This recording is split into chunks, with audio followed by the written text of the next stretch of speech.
Have you ever tried to control your anxiety with your mind, but your body just doesn't cooperate? Many believe anxiety is merely all in your head. But what if I told you that the root of your suffering might not lie in your mind but in your body? That your body could be silently screaming for help. Recent studies indicate that 90% of anxiety symptoms manifest physically before you even realize you're anxious. This means that while you're trying to think positively or control your thoughts, your body is pleading to be heard. Today, let's delve into a truth that few discuss. Anxiety might be your body's attempt to survive, not a mental flaw. If you feel exhausted, trapped in a cycle of symptoms that no one understands, this video is for you. Subscribe to the Silent Wounds channel, like this video, and share it with someone who needs this message. Your body deserves to be understood. How often have you dismissed that tightness in your chest, thinking it was just stress? Or that back pain that feels like you're carrying a decade's worth of tension? And that shallow, almost imperceptible breathing, as if living requires effort? These signs aren't random. They're your body's silent language trying to get your attention. When we talk about anxiety, we often think only of racing thoughts, fear of the future, or panic attacks. But the body speaks before the mind can comprehend. The stomach churns, muscles tense, skin warms, sleep disappears. Did you know that many people spend years treating only their thoughts, never addressing what their body is holding on to? This creates a vicious cycle. The mind tries to calm down while the body remains stuck in threat mode. It's like trying to extinguish a fire with words. If the body is burning, logic alone won't soothe it. The silent scream of anxiety resides in the gut, the racing heart, the trembling hands. And it only begins to quiet when you stop ignoring it and learn to listen attentively. For centuries, we've been taught to view the body and mind as separate entities. If you feel sadness, see a psychologist. If you have chest pain, see a cardiologist. But what if these two aspects are deeply connected? Modern medicine is only beginning to acknowledge what ancient cultures have always known. The body and mind are one. Ignoring this connection creates the perfect environment for anxiety to take root. Anxiety isn't just a brain dysfunction. It's a full body reaction, a collapse between body and mind that often starts in the nervous system. Your brain merely interprets the signals, but it's your body that experiences the symptoms. Imagine a fire alarm blaring constantly, even without a fire. That's what happens when your body, traumatized or chronically stressed, sends constant danger signals, even when there's no real threat. The brain then reacts as if the danger is present and you feel anxious. But the most dangerous part is this: if you believe it as all in your head, you end up trying to fix yourself with shallow advice like think positive, do something fun, or distract your mind. Meanwhile, your body continues to bear an unseen burden. This disconnect is cruel. It makes you feel weak for not being able to control your thoughts when, in reality, you're at war with your own nervous system. The truth is simple yet powerful. You're not broken. You're overwhelmed, and this overload is trapped in your body. Have you ever tried to explain what you're feeling, but words couldn't capture the intensity? Have you been in a safe place, surrounded by loved ones, yet your body reacted as if facing a threat? That's when you need to understand the body speaks, and it speaks loudly. But if you don't learn its language, all you'll hear is confusion and pain. When it comes to anxiety, the body manifests clearly. Constant muscle tension, especially in the neck and shoulders. Frequent headaches, as if an invisible weight is pressing down. Shortness of breath, shallow breathing, and a feeling of suffocation. Heart palpitations without apparent reason. Excessive sweating, tremors, tingling sensations. Digestive issues like constipation or chronic diarrhea. These symptoms aren't in your head. They're real reactions from your autonomic nervous system, particularly the sympathetic system, which prepares you to fight or flee. The problem is when we live under chronic stress or with unprocessed trauma, this system stays activated all the time. It's like leaving a car engine running for days, it eventually burns out. And you know what's even more cruel? Many people get used to these symptoms thinking it's normal to live this way. But it's not normal to wake up every day fearing your own body. It's not normal to feel exhausted without reason. This is your body begging for relief. Listening to your body is the first step toward healing. Ignoring it perpetuates the suffering. Anxiety is often about something that might happen in a week or a month, and you become anxious, waiting to see if things will work out. Will you have the money to pay that bill? Will your job succeed? Look at what the Bible says. Do not be anxious about your life, what you will eat or what you will drink, nor about your body, what you will wear. And in verse 26, look at the birds of the air. They neither sow nor reap nor gather into barns, and yet your heavenly Father feeds them. Have you ever felt a lump in your throat that won't go away?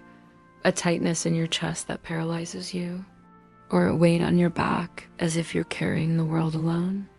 These aren't just emotional metaphors. They're physical records of traumas your body still holds. Neuroscience has proven that traumatic experiences, from abuse to loss or intense fear, are unstored only in cognitive memory but also in the body, especially when these experiences weren't understood or processed at the time they occurred. This happens because during trauma, the brain switches to survival mode. Rational functions shut down and the body records everything. Muscle tension, halted breathing, aborted escape, the scream that never came out. All of this is retained as somatic memory. A simple image, smell, or sound can trigger an anxiety attack. It's not the memory that hurts. It's the body reacting as if reliving the trauma. Many people spend their lives trying to forget what they've been through, thinking time heals all. But the body has no clock. It holds everything until you help it release. And releasing doesn't mean reliving the pain. It means allowing the body to finally complete the trauma response cycle, crying, trembling, deep breathing, relaxing. Denying trauma imprisons. Acknowledging trauma liberates. Have you ever noticed how a small physical discomfort can quickly spiral into an emotional whirlwind? A quickened breath turns into fear. A stomach knot becomes panic. A simple sweat turns into a certainty that something bad is about to happen. This isn't a coincidence. It's the body's anxiety cycle in action. It all starts with a physical signal, often imperceptible. Maybe a muscle twitch, a change in breathing, a slight increase in heart rate. Your body, conditioned by past experiences, interprets these signals as danger alerts. Even when there's no real threat, the brain activates the defense system. The result? More tension, more palpitations, more confusion. And the body enters fight or flight mode without knowing what it's fleeing from. The cycle feeds itself. Physical signals gives trigger anxious thoughts gives amplify physical symptoms gives intensify anxiety. And so you find yourself trapped in an exhausting loop where you no longer know if the anxiety started in the mind or the body because you can't separate one from the other anymore. It's like being in a car speeding at high velocity with broken brakes and no exit in sight. And the more you try to rationally control the anxiety, the more the body feels it's alone in this fight. Leave a comment if you've ever experienced this. I want to know. That's why breaking the anxiety cycle requires interrupting the process in the body, not just the mind. When you learn to breathe differently, to consciously relax, to notice your physical triggers, you start to regain control. You slow down. You break the cycle. It seems like a simple question, doesn't it? But if I asked you now, sincerely, do you truly feel safe in your body? What would your breathing say? Your muscles? Your heart? Most people who suffer from chronic anxiety live in a constant state of alert. Even in safe environments, the body acts as if something terrible is about to happen. And this has everything to do with your autonomic nervous system, specifically the sympathetic system, which regulates your fight or flight responses. When activated, the system sends signals for the body to prepare for danger. It speeds up the heart, halts the digestive system, activates the muscles. The problem is, for those who've experienced trauma or constant stress, this alarm stays on all the time. Your body doesn't know the danger has passed. It's still stuck in the past. That's why many people can't relax even when everything is peaceful. They sleep poorly, wake up tired, live tense, because inside them there's a body that never feels safe. Healing begins when you teach your body that now it's different, that it can lower its guard, that it's no longer alone. And this doesn't happen with words. It happens with repeated experiences of safety, deep breathing, silence, gentle movement, hugs, gentle touch. It's in these small gestures that the body starts to trust again. And only then does anxiety begin to give way to calm. What if, instead of trying to fix your mind, you started with your body? What if relief from anxiety wasn't about thinking positively, but about feeling physically safe? Many people believe they'll only get better when they stop thinking nonsense, control bad thoughts, or understand what's happening. But this puts the mind at the center of healing and forgets that the mind can only function well when the body is calm. That's why many modern therapies are turning to the body. Practices like somatic therapy, TRE, restorative yoga, conscious breathing, and grounding have shown impressive results in treating anxiety. Even going to the gym, practicing exercises, or simply taking a walk in the woods. Because by working directly on the body, you access areas of emotional experience that language can't reach. You allow the body to release accumulated tensions, the nervous system to learn to slow down, the mind, consequently, to feel safe again. It's the reverse path of healing. First, the body finds rest. Then the mind finds peace. You don't need to understand everything at once, but you need to start moving toward the body. Listen to its signals. Stop treating it as the enemy. It's not against you, it's just trying to protect you in the only way it knows. And when you start healing through the body, something changes. Anxiety stops being an invisible monster and starts becoming a signal that can be welcomed, listened to, and transformed.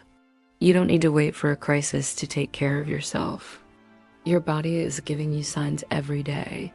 It's tired, tense, stuck in a constant alert mode. And what it needs most now is relief, a breath, a real pause. But how to do this in practice? Here are 4 simple and powerful techniques you can apply today to start offering safety to your body. Grounding technique, touch solid surfaces. Walk barefoot, hold an object with texture. Name 5 things you see, 4 you can touch, 3 you can hear, 2 you can smell, 1 you can taste. Gives, this helps take the body out of imaginary threat and brings you to the present. Conscious tremors, lie in a safe place. Tense and release the muscles of your legs or hips, allowing the body to tremble gently. Gives, this trembling is a natural way to release trauma and excess tension from the nervous system. Calming touch. Place one hand on your heart and the other on your abdomen. Close your eyes. Tell yourself, I am safe now. Breathe deeply. Gives touch releases oxytocin and instantly calms the nervous system. These practices aren't magic solutions, but they are daily invitations for your body to come home. Small self-care pauses that, combined, can transform your relationship with anxiety. The anxiety you feel isn't weakness. It's a cry for help, a sign that your body is still fighting old battles. And it just needs you to listen, welcome, and free it from this cycle. You're not alone. Your body isn't your enemy. It's your most loyal ally, and it just wants to protect you. If this video touched you, comment below. My body is asking for relief. Subscribe to the channel, like, and share with those who need to hear this message. Send this video to that friend who needs help. Breathe, hug, feel. You're safe now. I'll leave a video in the card and in the description of this video. Watch it, it will help you on your journey. You won't heal until you understand your pain. See you tomorrow in the next video. A loving kiss from your friend, Elena Gray.